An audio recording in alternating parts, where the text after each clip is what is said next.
நமச்சிவாயா போற்றி. பூவை விட மென்மையானவர், பரமத்தில் உறைந்தவர், பூமியை நடத்துபவர், பூ உலகில் பரிபாலனத்தை செய்யும் பரமசிவன் பற்றிய உன்னத கதையை கேட்கப் போகிறோம். இது சிவபுராணம். சிவபெருமான் என்பது உணர்வு.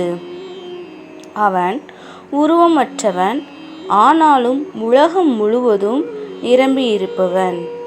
இந்த புராணத்தில் அவனது மகிமையும் பக்தர்களை காப்பாற்றிய அதிசயங்களும் இடம்பெறுகின்றன. மார்க்கண்டேயர் கதை. ஒரு நல்ல வேத பக்தரான மிருகத்த முனிவருக்கு ஒரு பிள்ளை மார்க்கண்டேயன். அவனுக்கு 12 வயதில் மரணம் என்பது முன் எழுதியே இருந்தது.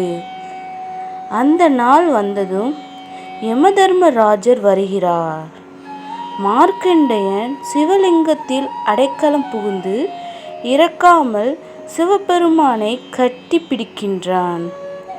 சிவபெருமான் கோபமாய் வந்து யமனை கொன்று விடுகிறார். என் பக்தனுக்கு மரணம் இல்லை என்று அருள் புரிந்தார்.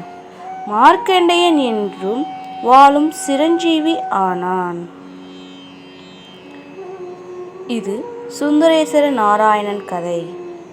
சிறு வயதில் நந்தி தேவனை போற்றிய ஒரு பிள்ளை பசுவின் பாலை சிவபெருமானுக்கு பவனமாக எடுத்து சென்றான். தந்தை கோபத்தில் பசுவை குடிக்க விடாமல் அடித்தார். கோபமடைந்த பிள்ளை தனது தந்தையை அடித்தான். அது பாவம். சிவபெருமான் உடனே தோன்றி, நீ என் உண்மையான பக்தன், பசுவும் என் ரூபமே என அருளினார். சுந்தரேசரரை நித்திய பைரவராக வந்தார். 3வது சுந்தரர். திருமண நேரத்தில் வந்த சிவபெருமான், இவன் என் தாசன் என கூறி திருமணத்தை நிறுத்திவிட்டார். சுந்தரர் கோபமாய் கேள்வி கேட்டான். ஆனால் சிவபெருமானோ அவனுக்கு சிவபாடல்களை வழங்கினார். அவன் திருத்தலங்கள் சென்ற போதும் பொருள் தேவையாயின் தானே உதவினார்.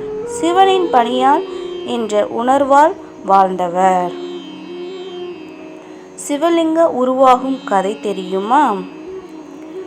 ஒரு முறை பிரம்மா மற்றும் விஷ்ணு இடையே யார் பெரியவன் என்ற வாதம்.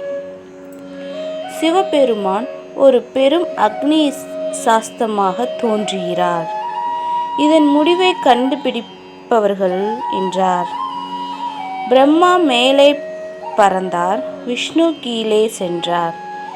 எவரும் முடிவை காண முடியவில்லை. சிவன் தோன்றினார். அழிவு, படைப்பு, பராமரிப்பு மூன்றையும் நானே செய்கிறேன். அதுவே சிவலிங்கத்தின் பிறப்பு. இந்த சிவபுராண கதைகள் எங்களுக்கு ஒரு உண்மையை சொல்கின்றனர். சிவபெருமான் எப்போதும் பக்தர்களின் பக்கமே இருப்பவர்.